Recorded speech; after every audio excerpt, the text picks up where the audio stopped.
भूरी नाम की 65 साल की बुढ़िया अल्मोड़ा के गांव में रहती थी।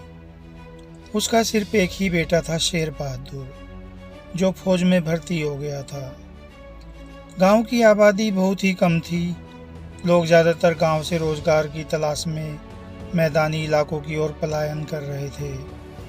गांव में बहुत कम लोग बचे थे। कभी लगातार बारिश होना, कभी बर्फ पड़ना, कभी पहाड़ों का खिसकना।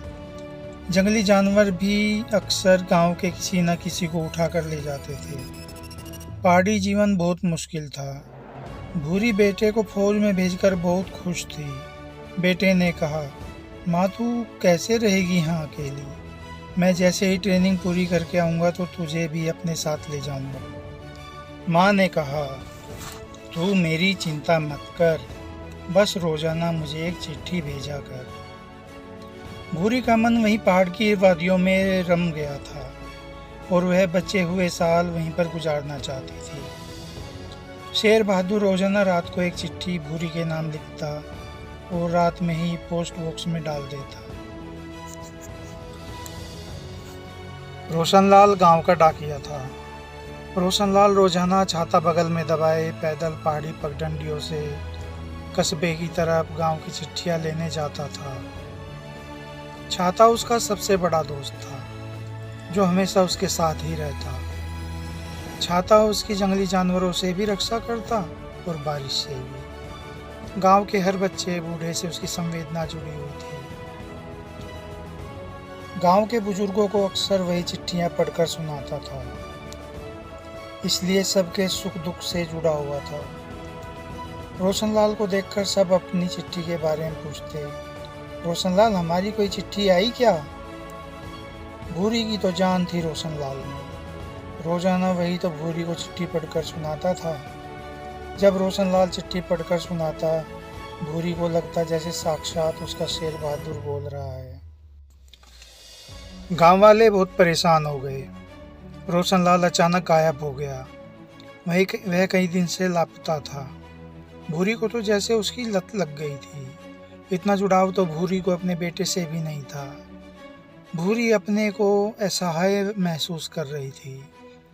गांव वालों को अंदेशा हो गया था कि कहीं कोई जंगली जानवर न खा गया हो या कहीं कोई पहाड़ न खिसक गया हो। भूरी चिंता में सो नहीं पा रही थी। ऐसा ही हाल गांव के बहुत सारे बुजुर्गों का था। बच्चे भी उदास थे, जो अक्सर पूछते थे, रोशनलाल, हमारी कोई चिट्ठी आई क्या? कोई तो जाए कस्बे में और पता करे कि रोशनलाल कहाँ है।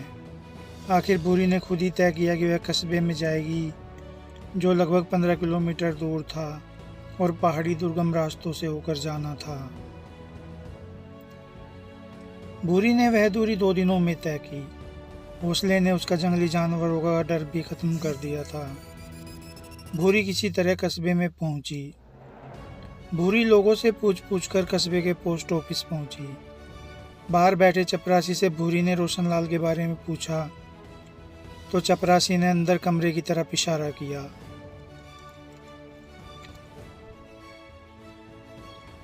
भूरी लड़खड़ाते हुए कमरे की तरफ बढ़ी।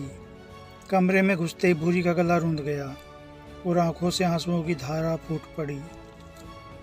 रोशनलाल पोस्ट मास्टर की कुर्सी पर बैठा था। भूरी रोशनलाल के सीने से लिपट गई। रोशनलाल भी सुबक सुबक कर रोने लगा। थोड़ी देर बाद दोनों बोलने की स्थिति में आए। रोशनलाल बोला, माँ, मुझे पता था कि आप लोग मुझसे बहुत ज़्यादा जुड़ गए हो। मैं आपको एक खुशखबरी देकर दुख नहीं देना चाहता था कि अब मेरा प्रमोशन हो गया है और अब चिट्ठी पढ़कर नहीं सुना पाऊँगा। धीरे धीरे आप सब मुझे भूल जाओगे।